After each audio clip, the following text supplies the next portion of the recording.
Salam alaikum, Az-Zulf Laoun. Bonsoir.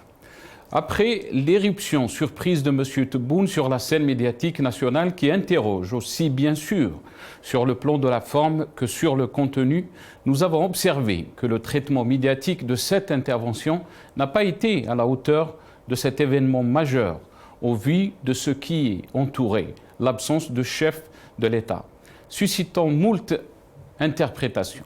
Voilà que le chef du gouvernement se rappelle au beau souvenir des Algériens en effectuant une promenade dans la wilaya de Msila, inaugurant au passage un hôpital et donnant le coup d'envoi de la rentrée universitaire.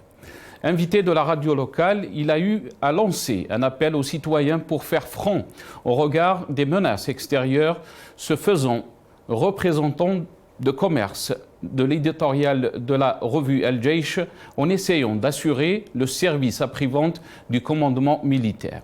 L'édito d'El Jaish, dans son contenu, est anticonstitutionnel. Ce n'est pas à l'état-major d'appeler à l'union sacrée du peuple face aux menaces, mais aux politiques qui ont légitimement en charge politiquement la sécurité du territoire national en accord avec les ressources dont dispose le pays. Clemenceau disait « La guerre est une chose trop sérieuse pour la confier aux militaires ». Clemenceau étant lui-même militaire. L'appel à l'organisation du front intérieur rappelle la gestion populiste et mensongère des gouvernements de Bouteflika. Que doit-on comprendre aujourd'hui de cet appel du chef d'état-major, repris par le général Mjahid, suivi par le Premier ministre, sinon une tactique pour étouffer définitivement le Hirak? Notre pays n'est ni présidé, ni gouverné, géré au jour le jour, sans cap ni boussole, avec une diplomatie défaillante, une économie en berne, une industrie à l'arrêt où son premier responsable, que l'on devrait appeler Monsieur Cahier des charges, a montré toute son incompétence, une crise économique qui risque d'emporter tout le pays, qui appauvrit les plus fragiles d'entre nous et qui fait rentrer la classe moyenne dans la précarité. Voilà votre bilan qui nous exonère pas de rendre des comptes au peuple. Et c'est dans cette situation extrêmement difficile pour les Algériens qui subissent de plein fouet la crise sanitaire et des conséquences économiques, la crise morale, la crise des institutions, la crise de l'illégitimité du pouvoir que vous exercez contre son gré et que vous avez l'outrecuidance de solliciter son adhésion pour stabiliser le front interne afin de faire face aux menaces extérieures. La principale menace, M. Djerad, provient de ce système, de ce régime que vous contribuez à se maintenir en place et que vous servez à la fois avec zèle et aussi avec servilité. Le peuple, dans son immense majorité, répondra présent si tant est que notre territoire devrait subir une agression. Mais il répondra par la négative, car il sait que votre appel n'a que pour objectif premier de stabiliser la crise tout aussi aiguë qui se joue au sommet de l'État. Le peuple algérien n'est pas dupe, il a mûri dans la souffrance et le mépris que vous lui avez opposé.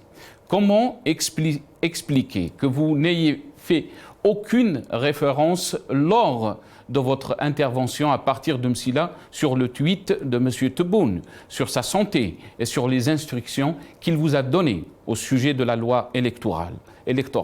Tout comme M. Chengriha, il est vrai, tout occupé à discourir sur la literie de nos djounoud. Avez-vous été instruit pour ne pas en parler? Avez-vous trahi le pacte de loyauté qui vous unissait au président Tebboune? Le peuple algérien demande l'istiqlal, ce qui veut dire et signifie qu'il ne veut plus être considéré comme un touriste dans son pays, touriste de sa propre vie, et ne peut plus être considéré aussi comme une simple variable dans une équation où les inconnus sont hélas justement connus et rejetés. Un appel à la raison doit être lancé au commandement militaire afin que l'opposition réelle, les représentants du Hirak et les rares personnalités nationales ayant encore du crédit mettent en demeure dans cet appel rédigé au nom du peuple. L'état-major doit de rendre le pouvoir constituant au peuple et tous les pouvoirs et enfin entamer la transition pour la sécurité, le développement et le bien de tous.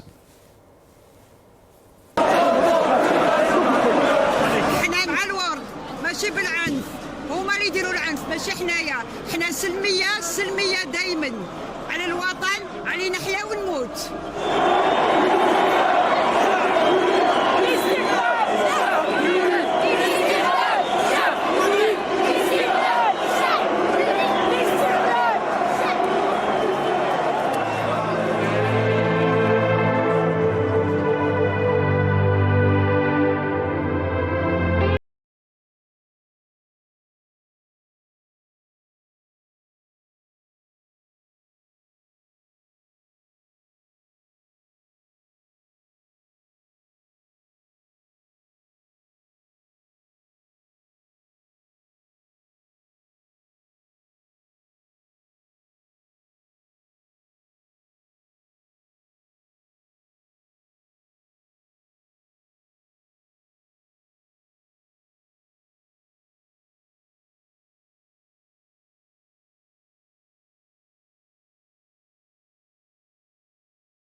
Algérie mi amor,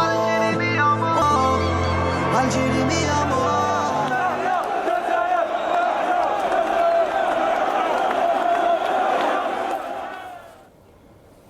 Algérie, un pays livré aux intrigues, c'est le titre de notre émission ce soir. Et pour en parler, j'ai le plaisir d'accueillir dans cette émission Mohamed Khelfaoui, analyste sécuritaire depuis Alger, via Skype, qui est avec nous. Mohamed Khelfaoui, marhaba bik, bonsoir, merci d'avoir accepté l'invitation.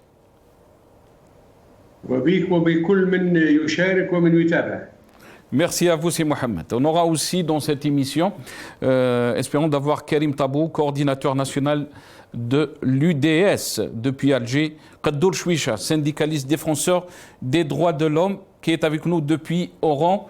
Kaddour Chouicha, marhaba bik, bonsoir. Bonsoir, merci pour votre invitation et le bonjour à tout le monde et aux téléspectateurs. Merci à vous, Kaddour Chouicha. On aura aussi Maître Belkacem Nait Salah, avocat défenseur des droits de l'homme depuis Oran aussi. Maître Belkacem Nait Salah, bonsoir. Marhaba bik. Marhaba bik à vous et à l'ensemble des participants ainsi qu'aux téléspectateurs à l'intérieur comme à l'extérieur du pays. Merci, Maître. Merci d'avoir accepté l'invitation. Si Mohamed Khelfaoui, je vais commencer cette émission avec vous. Le déplacement de Abdelaziz Jarrad à Msila, et là il a fait bien sûr un appel depuis Msila à la nécessité de renforcer le front interne afin de préserver la stabilité et la cohésion sociale nationale. Qu'est-ce que cela veut dire politiquement et surtout par rapport à ce que vit notre pays, Mohamed Khelfaoui? À ce que vit notre pays et à ce que vivent les pays de la région. En effet, cet état de décomposition de certains pays voisins et l'éclatement programmé de la Ligue arabe incite à un appel de vigilance, incite à renforcer le lien et à renforcer le front intérieur. En effet, ça c'est une nécessité, c'est très utile par ailleurs, parce que tout ça menace notre sécurité intérieure, comme notre sécurité intérieure est également menacée par une situation interne qu'on peut déplorer malgré cette pandémie qui continue à gêner le travail, à gêner l'exercice des libertés, l'exercice aussi des investissements des travailleurs, etc. En effet, tout ça, parce qu'il serait également souhaitable de citer, lorsqu'on appelle au front intérieur, de citer également cette situation de certaines structures chargées de traiter les maux du citoyen pour qu'elles puissent être à la hauteur des espérances de chacun de nous, c'est-à-dire la justice, en premier lieu, elle traite les maux de la société, et le ministère de la Santé publique. La santé publique qui est une branche de la sécurité nationale également. Et pour preuve, le Haut Conseil de sécurité s'est réuni pour voir les voies et moyens de traiter cette pandémie pour éviter au pays, disons, des dégâts majeurs. Donc, appeler le front intérieur, oui, mais s'occuper du citoyen d'abord, renforcer son esprit d'appartenance à la nation, faire de lui le citoyen jaloux de la sécurité de son pays, du développement de son pays, tout ça, évidemment, mérite un appel, mérite qu'on se penche sur la question, mérite également, et beaucoup, non pas des appels tels que cela s'est fait auparavant par les autres gouvernements, c'est-à-dire sur un ton, comme vous l'avez signalé d'ailleurs, beaucoup plus populiste qu'autre chose, parce que une fois l'appel fait, il n'y a pas de suite. Mais autant qu'expert sécuritaire, c'est Mohamed Khelfaoui, on sait très bien que les nations sont solides, sont fortes, par la solidité, bien sûr, de leur peuple et aussi de l'état de droit qui est exercé dans ces pays. Malheureusement, quand on voit ce qui a été pratiqué dans notre pays ces dernières années, et surtout après la venue de Abdelmadjid Tebboune, on voit qu'on est toujours dans le même système, des jeunes qui ont été emprisonnés, des journalistes qui ont été jetés en prison. Est-ce que vous pensez qu'on peut parler de cohésion nationale quand on voit ces pratiques dans la société? Oui, c'est ce que je dis en d'autres termes, en évoquant les systèmes qui doivent assurer, c'est-à-dire les structures qui doivent assurer le bien-être, qui doivent développer la confiance au sein de la population. Je parlais donc de la justice, entre autres, et de la santé publique. Ça fait partie de la sécurité nationale, ça fait partie des éléments qui tendent à développer, à renforcer cette appartenance et cette cohésion, cette confiance du peuple en ses gouvernants. Parce que, vous savez, les éléments, les structures en contact direct avec la population, vous avez la justice et la santé en premier lieu, je dis, et la DGSN, c'est la Direction générale de la Sûreté nationale, également à la façade. Donc, renforcer, développer toutes ces structures et la mission et les attributions de ces structures qui sont faites pour protéger, pour rassurer le citoyen, méritent une attention particulière en ces temps difficiles. C'est à partir de là qu'on pourrait dire que nous sommes en train de faire ce qu'il y a lieu de faire, et avec les moyens et les possibilités également. Il ne faut pas perdre de vue ça, chaque pays a des moyens que l'autre n'en a pas. Mais ça reste très inquiétant. L'appel peut être justifié, je dis, mais il a besoin pour être monté, parce que faire un appel, sur quel critère désormais va-t-on, sur quel paradigme soutenu évidemment par ces nouvelles donnes à l'échelle internationale, est-ce qu'il y a un nouveau paradigme, une autre vision, un autre angle de vue pour voir nos intérêts, ce que nous avons perdu comme terrain occupé par l'adversaire, etc. Tout ça mérite d'être étudié. Bon, certainement que cela est fait, mais mérite quand même aux citoyens de voir que les choses sont en train de changer. Et donc, il lui appartient, ça devient un devoir de serrer les rangs. Mais pas avec une lecture politique un peu sournoise ou un but non avoué qui n'est pas fait pour construire justement la société algérienne. Très bien. Restez avec nous, Mohamed Khelfaoui. On va essayer de donner la parole à Qaddour Chouicha, syndicaliste et défenseur des droits de l'homme. Merci encore une fois, c'est Qaddour Chouicha, d'être avec nous. Avant de vous donner la parole, on va essayer d'écouter Jarrad, qui était en déplacement à Msila hier. pour, bien sûr, qui a parlé donc du front interne et préserver la stabilité, la cohésion de la cohésion sociale nationale. On va écouter Jarrad et je reviens à vous, Qaddour Chouicha. عندما السيد رئيس الجمهورية طرح قضية ما سماه بمناطق الظل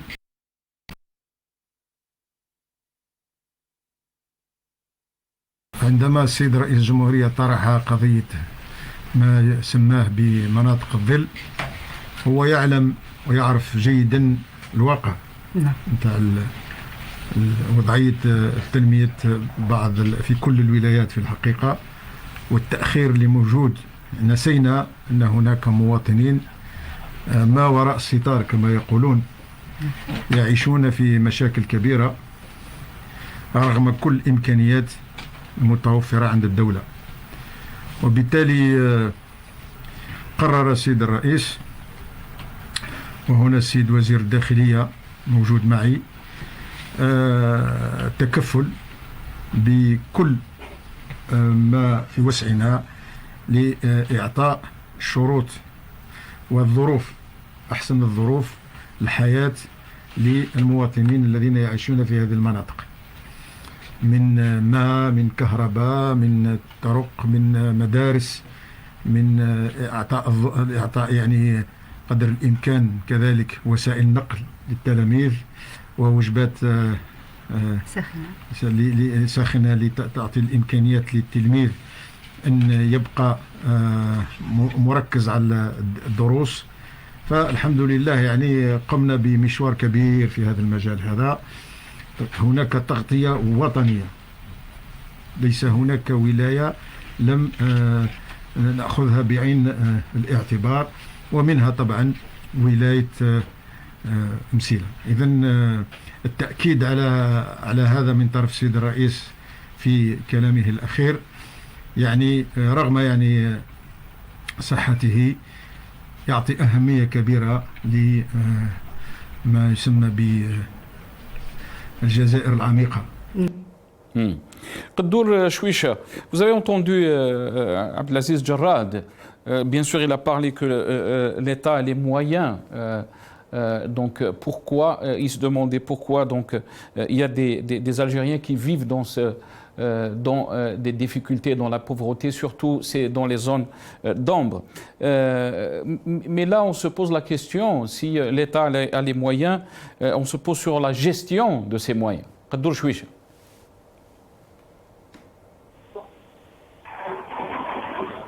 Qaddour Chouicha,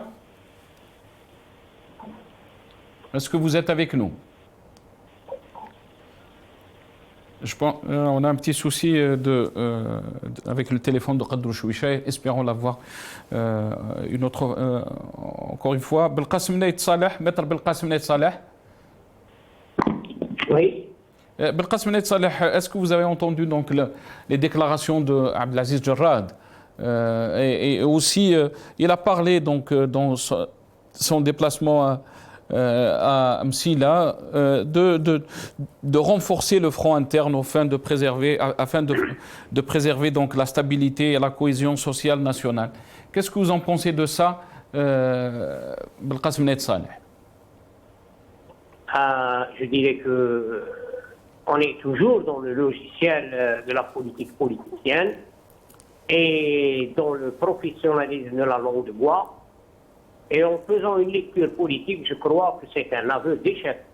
Le Premier ministre a fait un aveu d'échec patent. Il est en poste bientôt une année. L'homme n'a pas de vision, n'a pas de programme, n'a pas de, comment dirais-je, pédagogie. Il est le capitaine d'un vaisseau fantôme. Maintenant, il nous parle de telles directives du président de la République. De grâce, monsieur le Premier ministre, donnez-nous votre bilan durant une année. Quel a été votre bilan? À partir de là, nous pouvons agir, nous pouvons dire ce qu'il faut dire, nous pouvons dire s'il fait du bon travail, s'il est en train de faire du bon travail. Maintenant, vous nous parlez d'un langage de politicard qui nous parle du front interne, je ne sais quoi dire. Nous n'avons pas besoin, les Algériens n'ont pas besoin de leçons de nationalisme. de grâce, cessez, où vous avez la compétence pour résoudre le problème, et allez-y, et le peuple vous suivra. Si vous n'avez pas les compétences requises pour résoudre les problèmes politiques et les problèmes économiques, cette crise économique et la crise sociale, de grâce, cessez ce genre de langage. Respectez un peu l'intelligence du peuple algérien. Nous savons dès le départ qu'il n'avait pas de proposition ni de solution dans l'immédiat. Alors qu'on nous fait, chaque fois est-il que nous parle de front interne. Ça fait une année, monsieur le Premier ministre, que vous êtes en poste.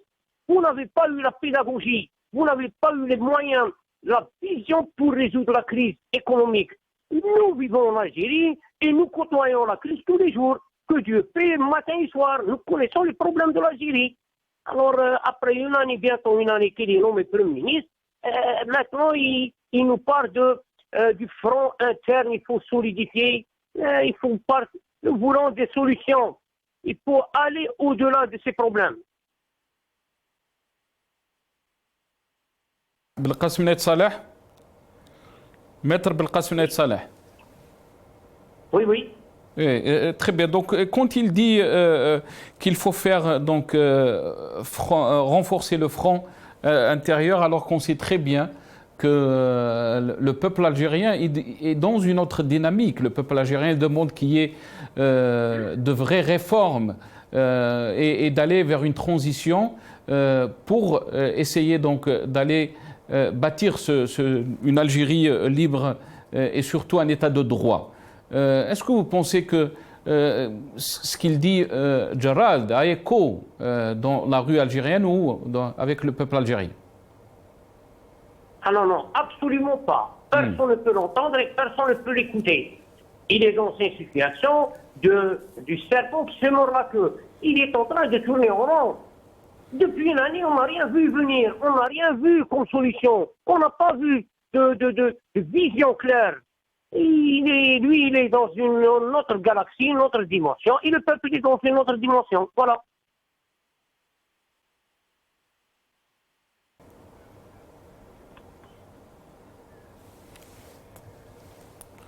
Allô? Belkacem Naït Saleh? Oui. On ne vous a pas entendu. Je pense qu'il y a un petit problème avec la connexion.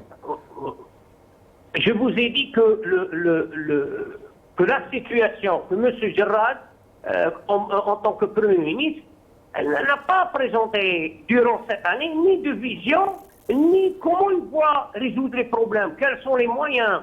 Alors on est toujours dans cette situation du serpent qui se mord la queue.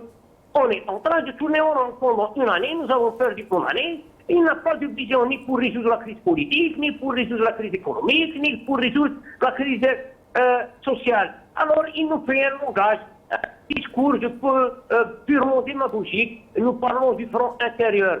Le front intérieur veut dire que le discours doit être tout à fait en phase avec la situation, avec ce que demande le peuple. Le peuple demande un changement.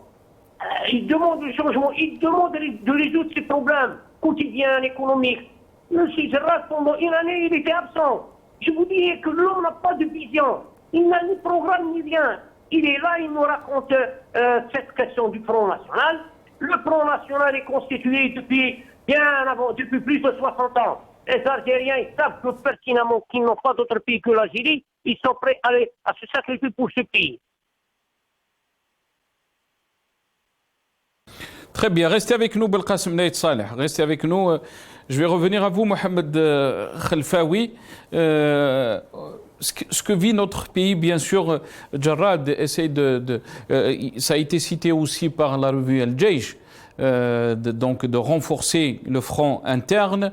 Ça a été repris aussi par le général Mjahid. Et là, c'est Abdelaziz Jarrad.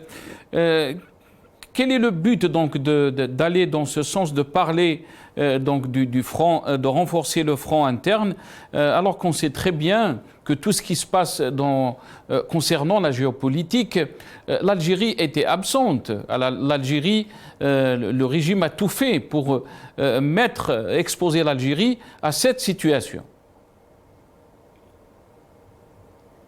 c'est là, il faut dire une chose, que l'appel qui a été lancé par le chef d'état-major trouve, disons, toute sa justification ou toute la vision stratégique dans le sens où l'armée étant une armée nationale et populaire, le militaire est d'abord un enfant de la société,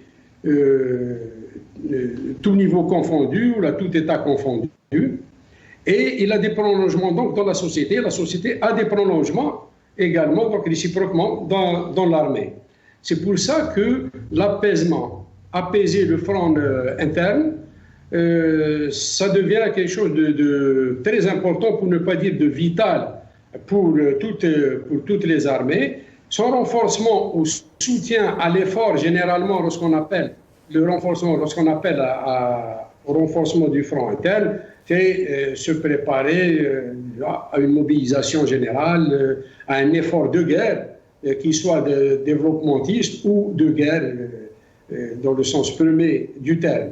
Donc c'est tout à fait légitime et c'est tout à fait préventif d'appeler à ça. Sauf que, appeler le renforcement du front interne, le front interne a besoin aussi d'être apaisé lui-même, qu'on tende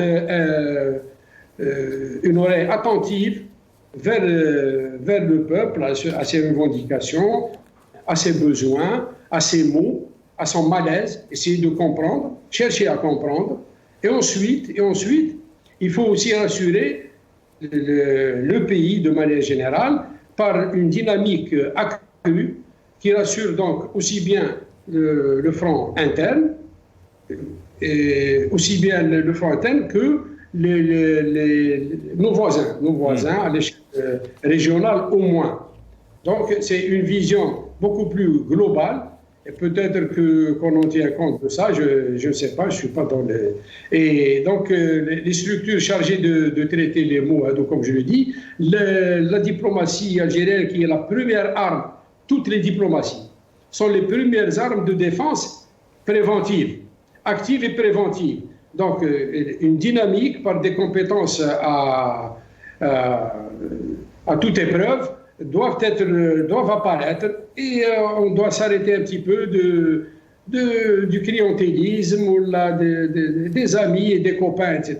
Voir un peu les hommes qui peuvent, par endroit, laisser de côté la discipline administrative pour dire les choses objectivement et appeler à la raison. De cette manière, on peut peut-être s'entendre, on peut discuter, on peut dialoguer, on peut échanger. Mais de cette manière-là, on espère arriver. Bon, comme on a fait du recul, c'est votre question également. L'Algérie, depuis 20 ans, les années Bouteflika, rappelez-vous, comment on a perdu le gaz, le projet de passage du gaz nigérian à travers l'Algérie et le Niger, je crois, le Niger et l'Algérie, ou le Niger, Mali et Algérie, mais au profit de qui? Au profit d'autres forces régionales. Où était notre diplomatie? Qu'est-ce qu'elle faisait?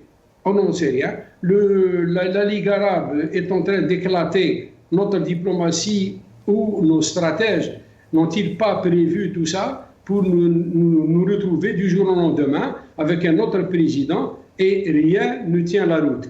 Il arrive, même lui, il arrive dans un état d'abord aggravé par la pandémie, et dans un état de délabrement inquiétant.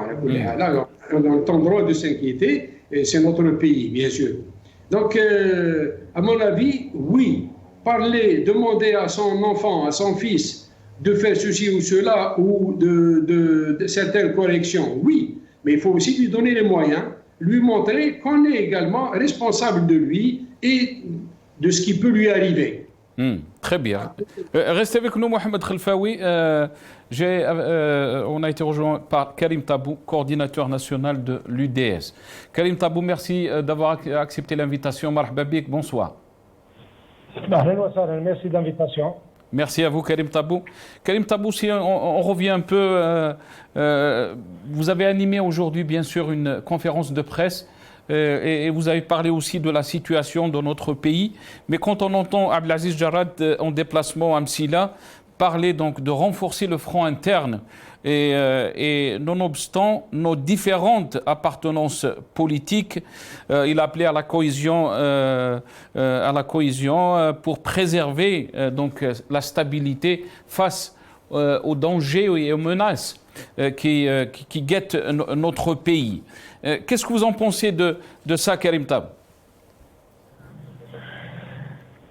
En tout cas, les discours de ce genre, c'est pas la première fois. Nous avons, je me rappelle de Tabjnana, nous rappelons des réformes politiques engagées par Bouteflika à travers la commission présidée par Ben Salah et toutes les promesses de changement qui ont été faites, qui ont été données. Et aujourd'hui, je ne pense pas que le problème se situe au niveau des tendances politiques. D'abord, que Jarrad ne laisse exprimer aucune tendance politique, mis à part lui et ses acolytes qui ont le droit d'exercer le politique. Aujourd'hui, le politique est interdit pour tout le monde. Donc, lui, dans son discours, qu'il proclame sur les tendances politiques, mais la réalité est que le pouvoir travaille pour qu'il n'y ait plus de politique, pas seulement de tendances politiques. Et puis, la deuxième, on appelle quoi le front interne? C'est quoi le front interne?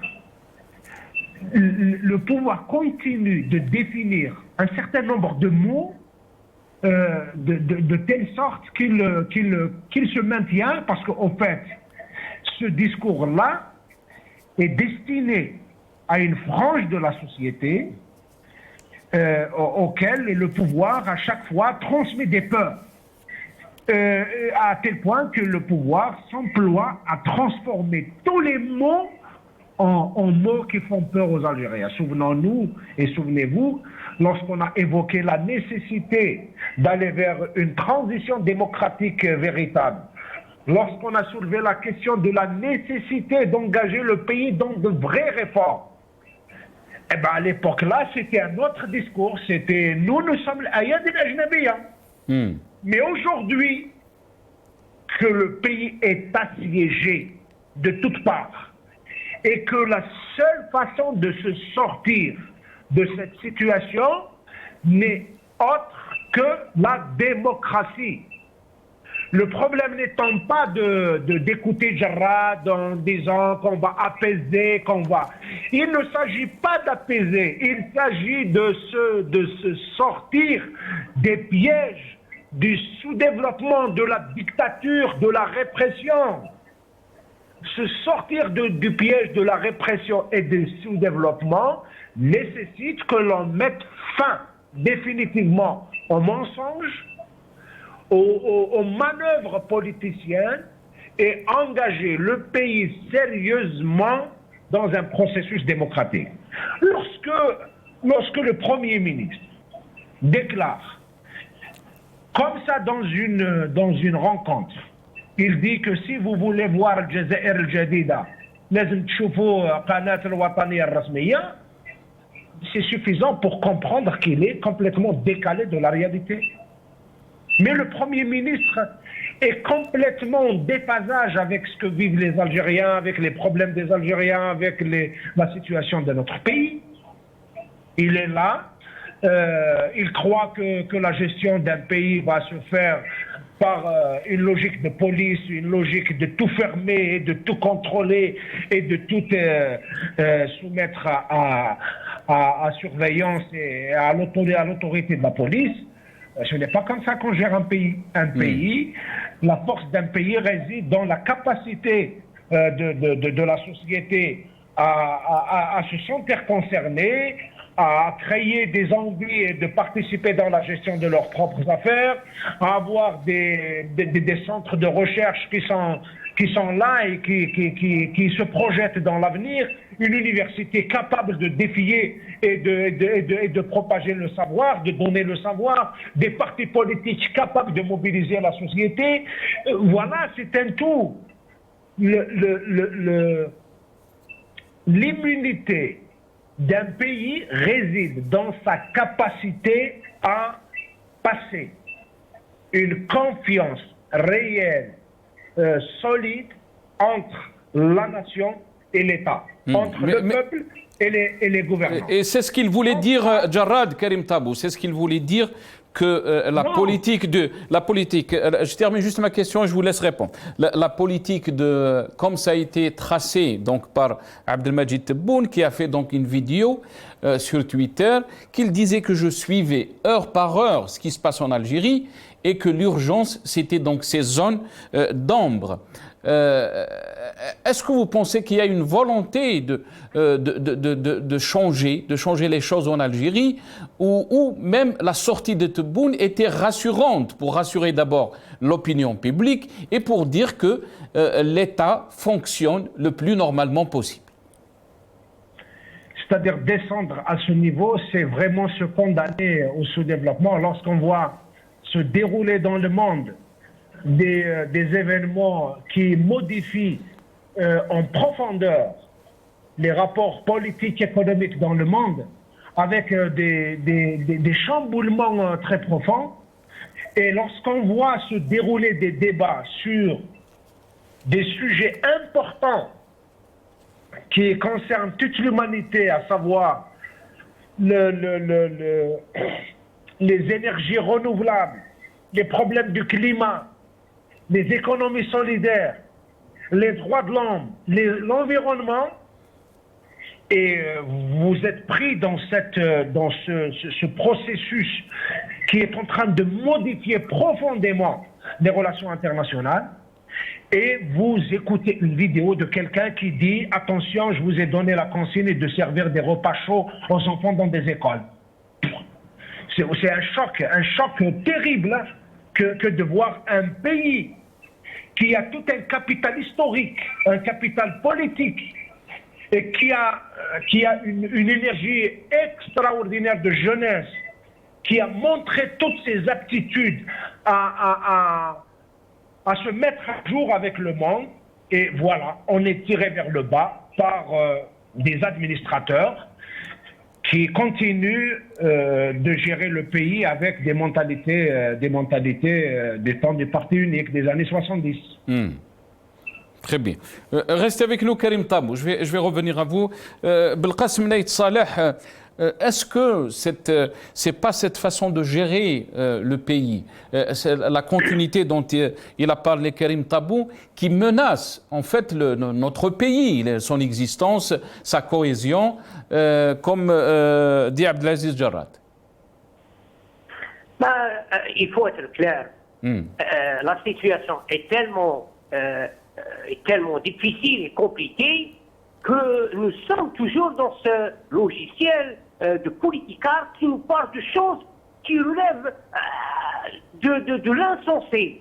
Le pays, on ne peut pas parler de front interne quand on déverse dans le mensonge, quand on a ce mépris envers un peuple.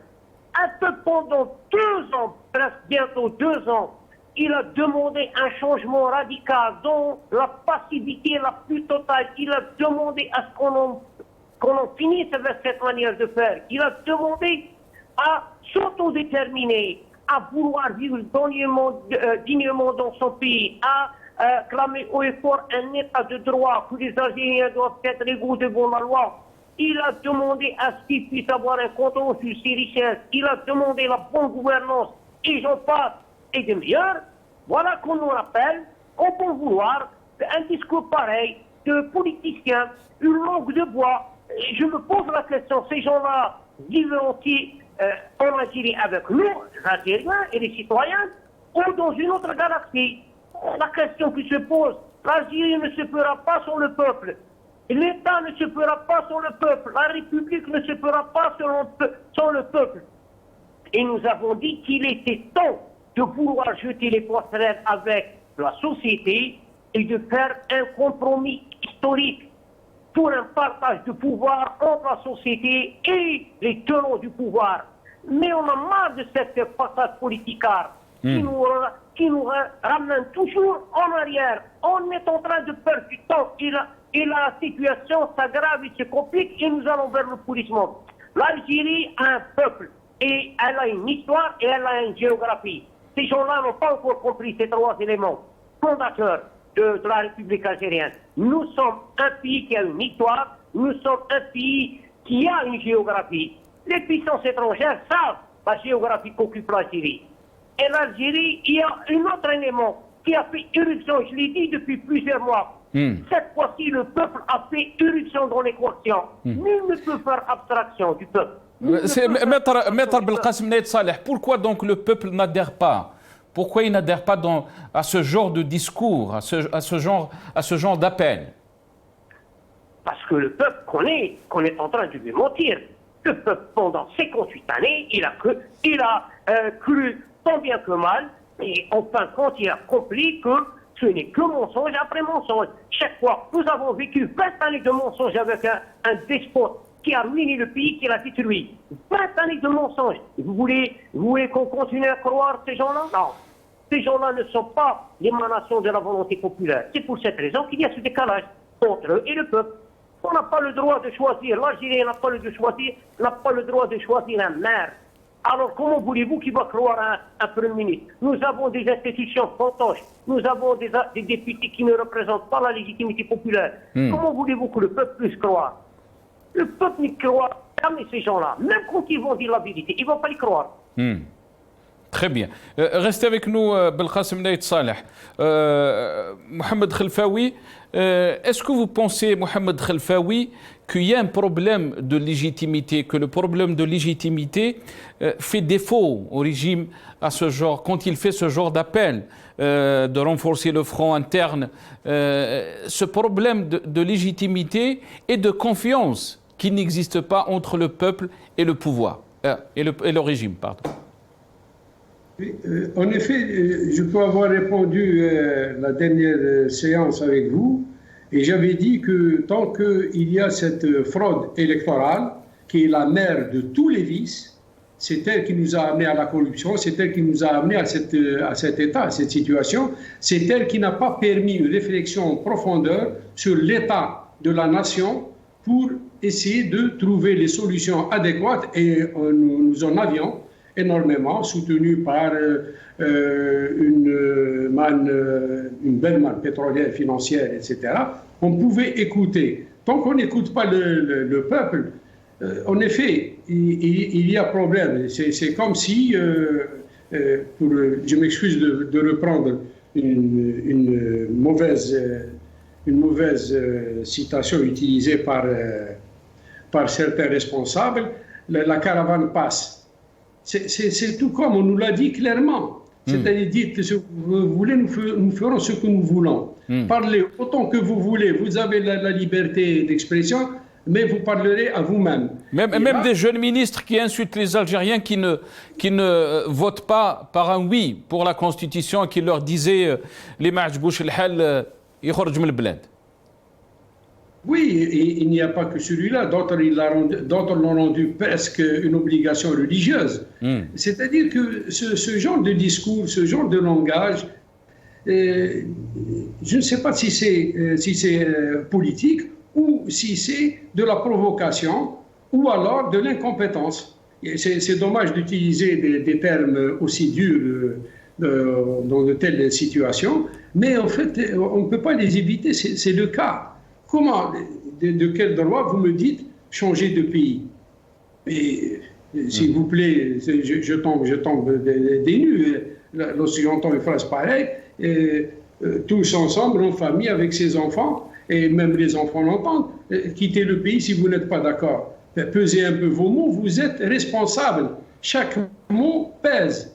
Si vous n'arrivez pas à contrôler ou à utiliser les termes adéquats, c'est que vous n'êtes pas qualifié pour ce genre de poste. Et celui qui devra le dire, c'est le Premier ministre ou le Président de la République, pas moi. Moi, je ne suis qu'un citoyen comme tant d'autres. Si vous me permettez, je voudrais revenir parce qu'ensemble m'a porté la contradiction lorsque j'ai dit apaiser le franc.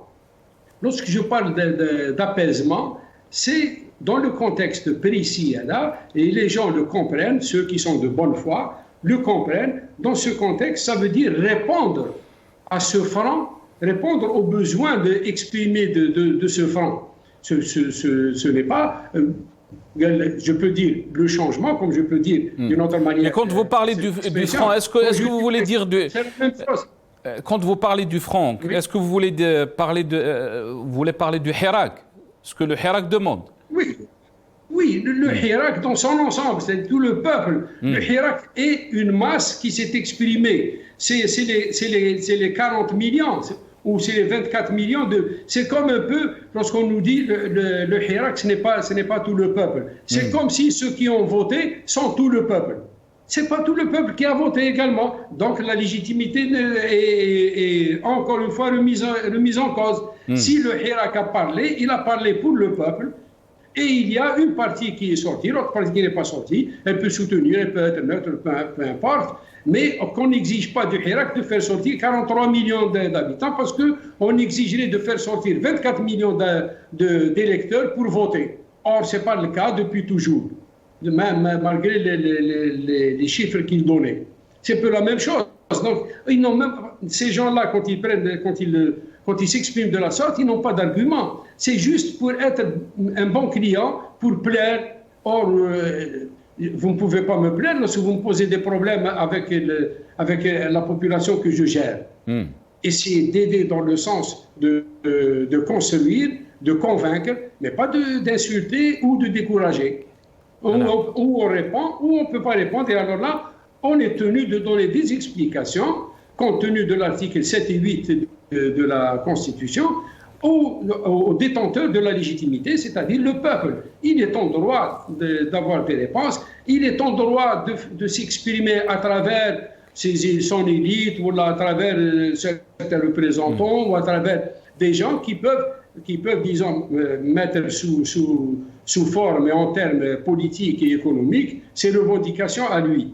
Oui, j'avais commencé par l'apaisement parce qu'on a riposté d'un autre côté une riposte malheureuse. Comme on avait riposté, j'ai dit on se met autour d'une table pour discuter, il faut dialoguer, on ne va pas s'asseoir autour d'une table. Mais c'est imagé. Et se mettre autour d'une table pour discuter, c'est appeler à un dialogue. Et dialoguer, je ne sais pas comment on va dialoguer si on n'est pas d'accord pour ça. Très bien. Pour le dialogue lui-même, pour s'écouter. Très bien. On ne peut pas s'écouter. Très bien, c'est très important. On va essayer donc de se poser, d'approfondir cette question de dialogue dont vous avez parlé, Mohamed Khelfaoui. Karim Taboussi, on revient un peu sur cette situation. Et bien sûr, vous savez très bien, vous êtes politicien, que les rapports de force sont très importants en politique. Comment vous voyez les choses par rapport au régime? Est-ce que vous pensez que le régime est dans une crise et qui n'a pas le choix, mais seulement d'aller vers le sens d'un vrai changement de système? En tout cas, le changement pour aller vers la démocratie est un impératif. C'est l'existence même de ce pays qui est en jeu. Ce pays, notre pays, est assiégé de toutes parts, avec autant de conflits aux frontières et avec tout ce que cela peut provoquer comme intrusion, comme menace, comme turbulence à ce niveau-là. Et puis l'Algérie est très très vulnérable sur le plan économique. Vous imaginez, nous n'avons pas aujourd'hui la mesure des dégâts et des conséquences de la pandémie sur l'économie du pays et la suite et l'avenir de notre pays sur le plan économique. Les conséquences, elles sont là, elles sont visibles dans la société. La société vit aujourd'hui un vrai marasme, une situation de désespoir.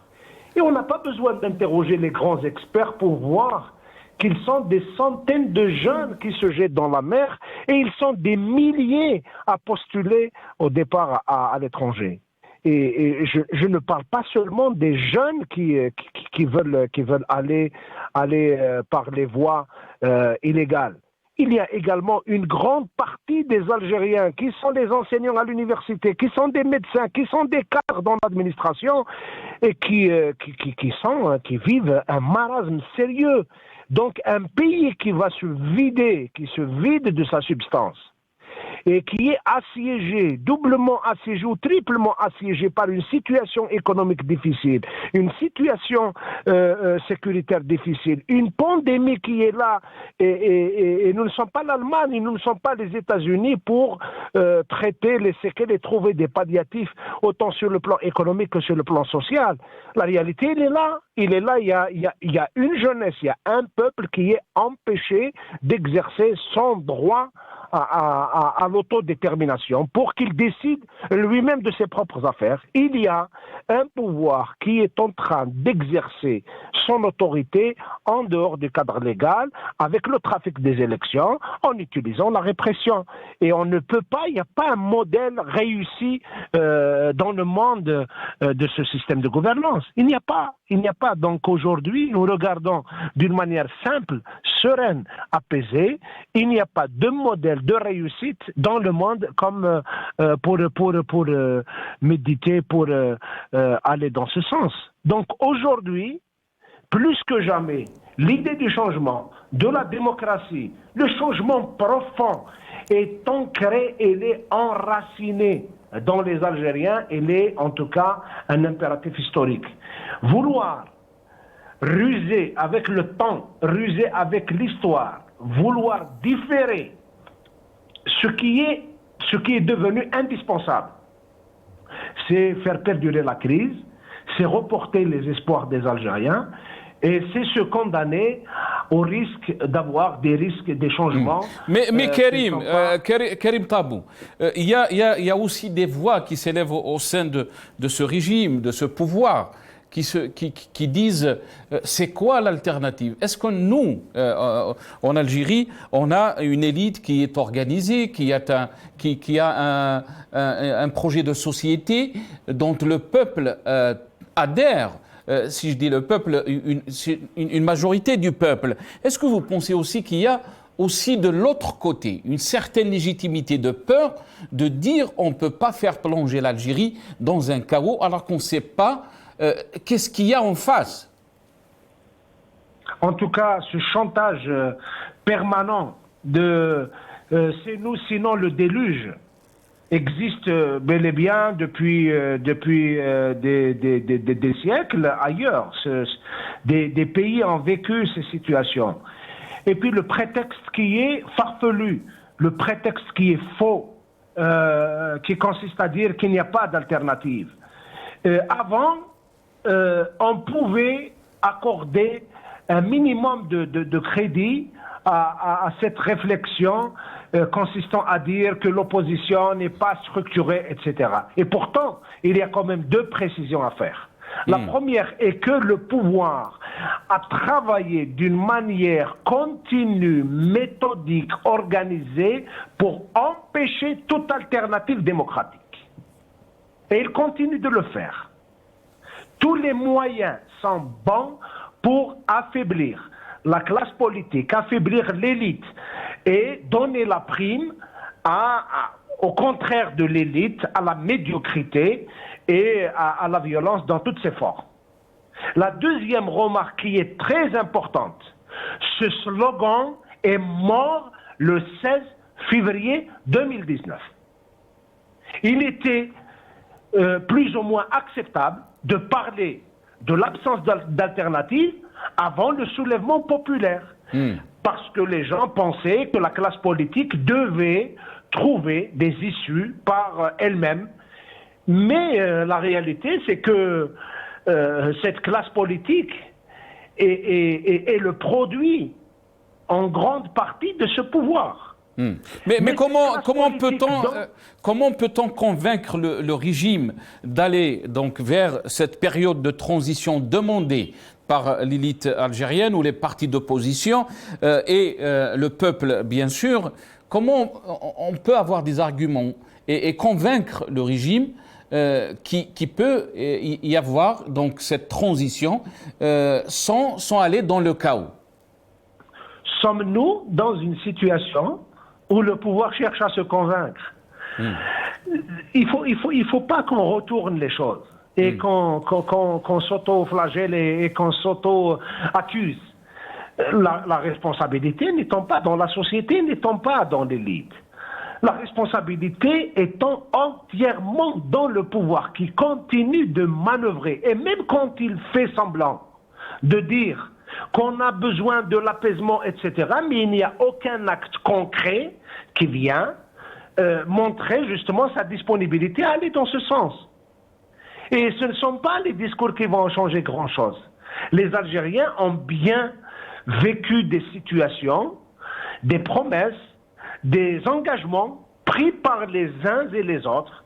Les derniers en date, lorsque le Hirak est sorti, eh ben, il y a des gens qui ont dit que nous sommes en train d'accompagner le Hirak pour aller vers la démocratie. Et la réalité a vite montré qu'ils ont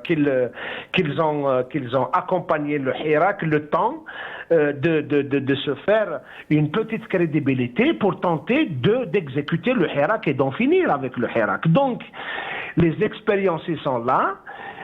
Et lorsqu'on voit d'une manière sereine, les gens, certains, m'accusent de populisme. Parce que je dis les choses d'une manière simple.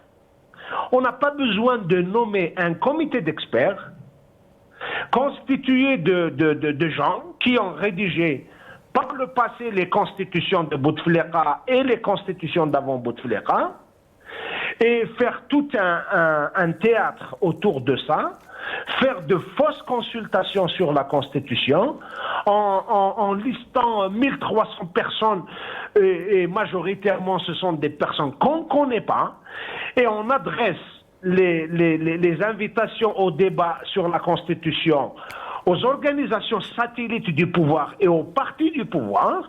Et comme ça, on est en train de ruser avec l'histoire, avec le peuple algérien. Par contre, le bon sens aurait voulu que des politiques, que des volontés politiques soient exprimées pour faire la meilleure lecture possible de tous les slogans, de tout ce qui a été proclamé comme demande dans le Hirak. Nasser, je le dis avec conviction, que si on pouvait ramasser tout ce qui a été écrit par les Algériens dans leurs banderoles, dans leurs pancartes, pendant le Hirak, on va rédiger la meilleure constitution du monde. Tout y est dans l'expression populaire. Quand il y a la volonté politique, il suffit de donner de la confiance, d'accomplir des actes de bonne volonté. Et il suffit également de faire sentir à la population que définitivement il y a un processus inclusif qui va commencer par lever les goulots psychologiques. La réalité, elle est là.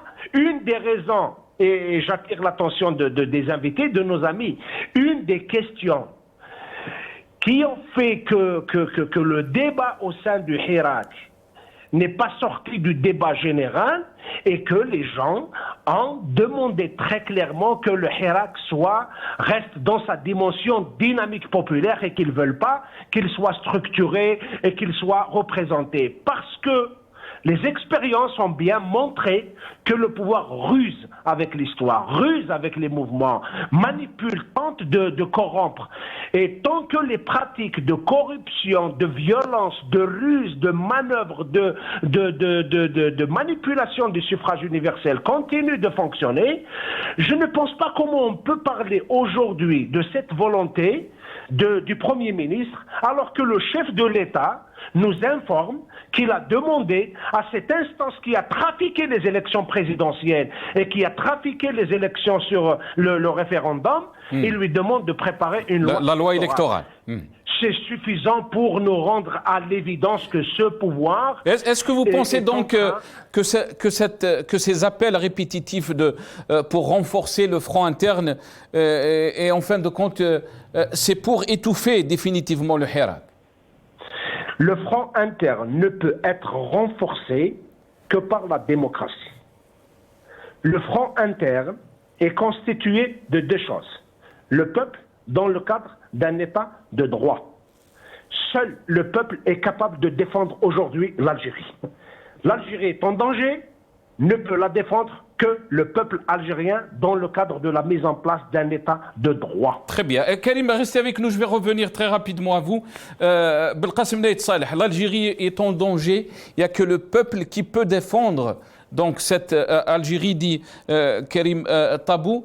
Comment vous voyez donc cette transition, s'il y a transition, et comment peut-on convaincre ce régime qu'il faut y aller donc à cette transition demandée par le peuple algérien? Belkacem Naït Saleh, on l'a perdu, on me dit. Mohamed Khelfaoui, à vous la question. Oui. Oui. Je ne sais pas si vous m'avez entendu. Vous avez entendu la question? Je ne l'ai pas bien entendu, sincèrement. Très bien. Karim Tabou dit que l'Algérie est en danger et que c'est le peuple qui peut sauver l'Algérie et c'est bien sûr au régime de comprendre qu'on ne peut pas continuer donc à gérer le pays de cette façon et qu'il faut aller à cette période de transition. Oui, en effet, c'est le peuple qui défend. Si on doit séparer les différentes missions, le peuple vient après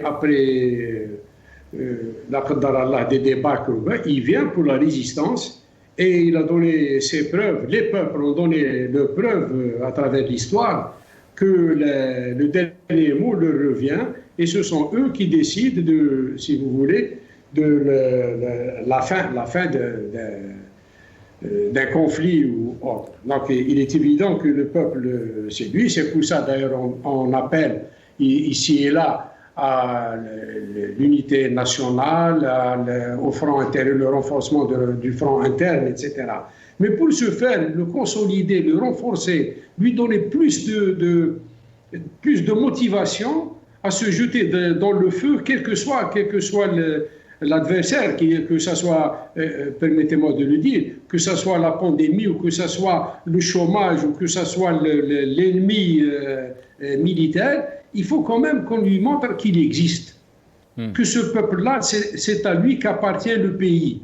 Ce n'est pas à une mafia, à une administration qui ne pense qu'à ses intérêts à elle, observant la discipline administrative à outrance, quels que soient les dégâts qui peuvent occurrer. Nous avons vécu nous-mêmes des choses extraordinaires face à certaines administrations dans le sens large du terme. Donc, et pourquoi وعلاش سي محمد وعلاش سي محمد يعني les gens qui sont qui font partie de ce régime, ils voient le monde comment il est géré, ils voient que les crises qu'il y a dans quelques pays, dans la Syrie, la Libye, quand le peuple s'est soulevé pour demander qu'il y ait des réformes, on a tout fait pour garder ce pouvoir et après on s'est retrouvé avec des pays déchirés, divisés, qui vivent maintenant des guerres et des crises. Pourquoi ne pas dire, c'est le moment ou jamais, d'aller, de faire union avec le peuple, comme il le dit Jarad, comme il l'a dit Mjahid, comme ça a été relayé dans la revue El Jaish, mais de faire cette union d'une façon très claire et très juste, qui va ramener donc beaucoup de bonnes choses pour notre pays, pour notre peuple. De quoi ils ont peur? Oui, vous me parlez de changement. Je vous dis que depuis 1962, c'est-à-dire depuis notre indépendance, l'Algérie a vécu un système populaire de parti unique, d'une réflexion unique, tout était uniforme, monocouleur, etc. Maintenant, on ne sait pas si c'est une question, ce qui se passe aujourd'hui, pourquoi on n'arrive pas à faire la mue, parce que tout a changé, tout a évolué, y compris les générations. Mais surtout quand, si on fait si on fait l'historique de notre pays, c'est Mohamed Khelfaoui, vous avez de l'expérience. En 88, le peuple s'est soulevé. On a poussé Chadli à la porte. On s'est dit, voilà, on est passé d'un parti unique à multipartisme. Après, on a connu après l'arrêt du processus électoral, la décennie rouge ou la noire, la venue de Bouteflika, dont on parle maintenant qu'on dit que c'était 20 ans de Issaba. Est-ce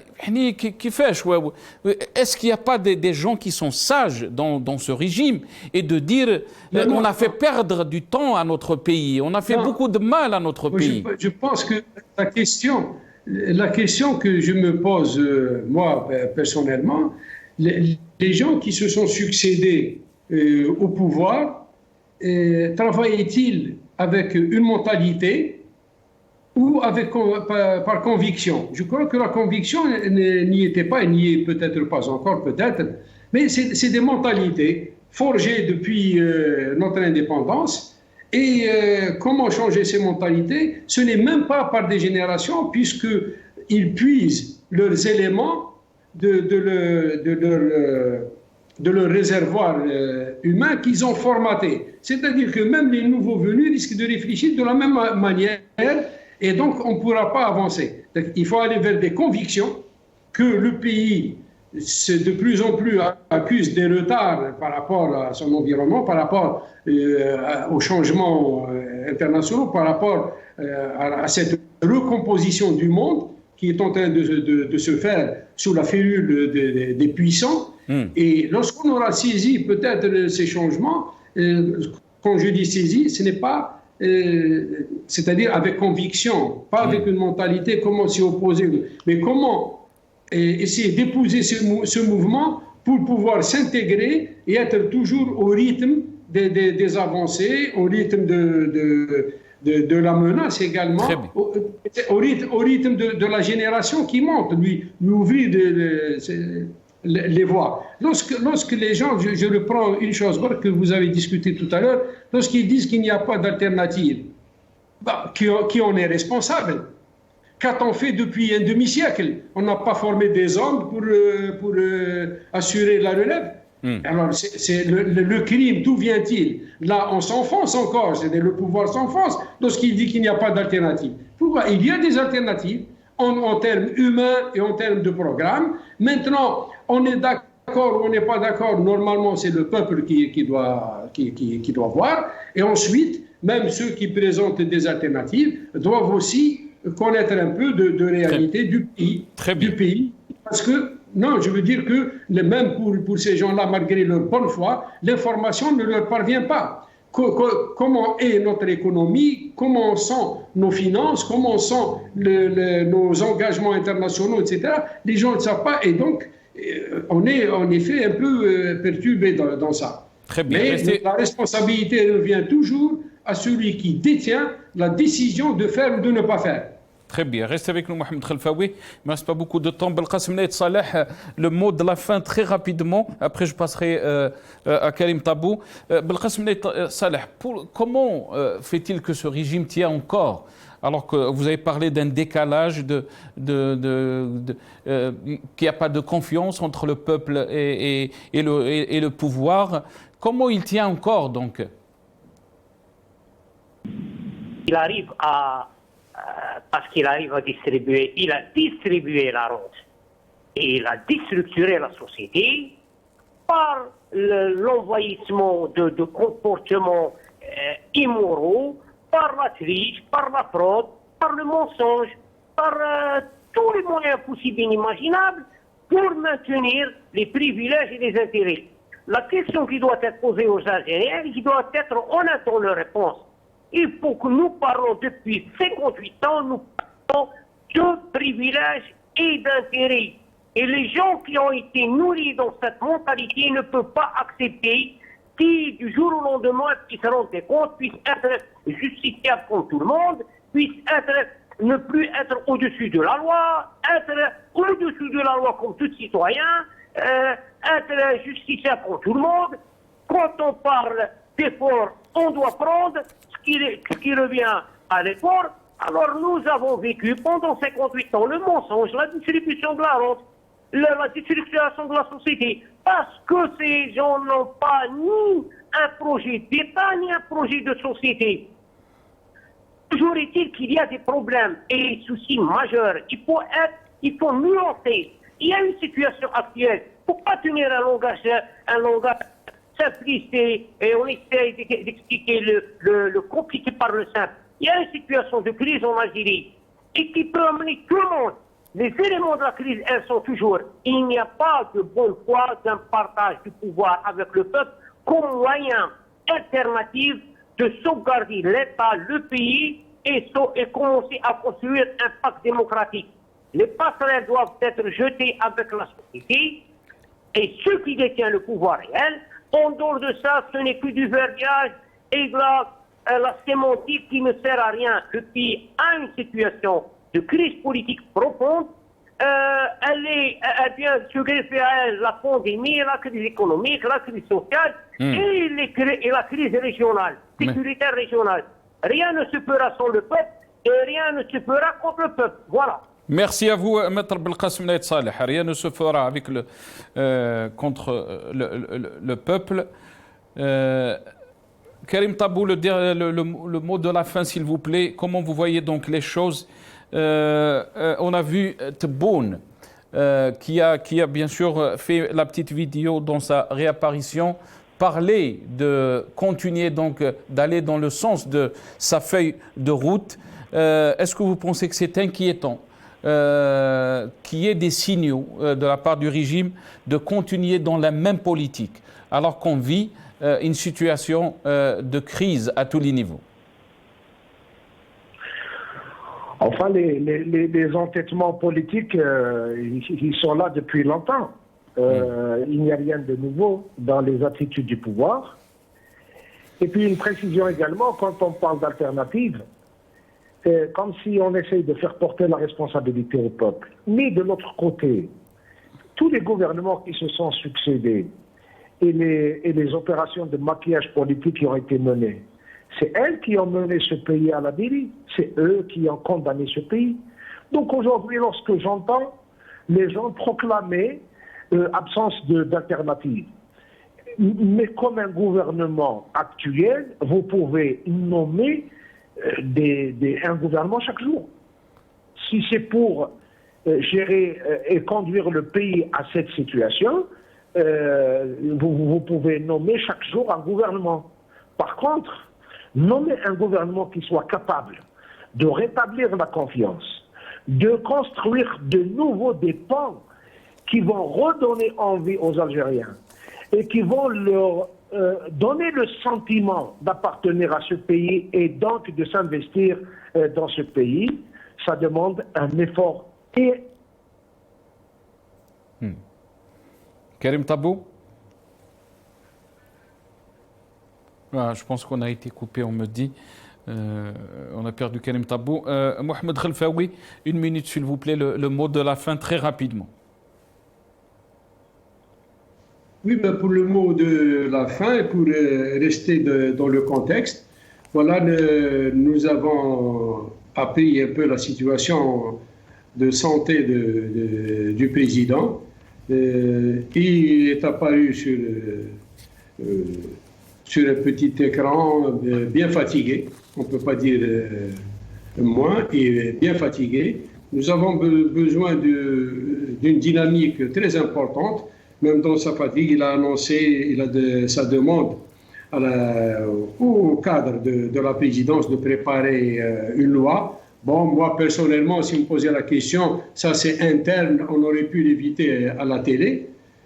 Bon, ça c'est interne, c'est un coup de fil ou une signature d'un ordre donné, ils le font. Mais nous parler de la situation globale, l'évolution de la situation autour de nous, du pays, et de ce qu'il espère accomplir après son établissement, c'est très bien. Mais c'est pas pour... j'ai ajouté ça, c'est pas pour critiquer le discours présidentiel, mais je vous ai dit ce qui m'a un petit peu, moi personnellement, à titre personnel, mais un peu gêné. Bon, mais c'est pas très important. Il est souhaitable d'avoir un gouvernement beaucoup plus dynamique. Le pays vit un passage un peu dangereux, des cadres qui doivent s'impliquer, s'intégrer dans une démarche globale dans laquelle le peuple est impliqué, il sera impliqué par les réponses à ces demandes. Je crois que nous avons l'occasion, on aura l'occasion peut-être d'aller vers des élections. Est-il temps de montrer que des changements vont venir, c'est-à-dire laisser au peuple désigner ses représentants, laisser une assemblée très diversifiée, multicolore si vous voulez, en parlant de partis, etc. Et on verra si ça sera déjà un indice. L'Algérie vit des passages, je le répète encore, sur le plan sécuritaire inquiétant, pas très dangereux, mais inquiétant. Nous avons encore la possibilité de reprendre en main la situation, mais il y a quand même des conditions et il faut répondre à ces conditions. Merci à vous, Mohamed Khelfaoui. On est arrivé à la fin de cette émission. Rien ne peut se faire sans le peuple, ni contre le peuple. Merci d'avoir suivi cette émission. Ya'tikum saha wa bqaw ala khair.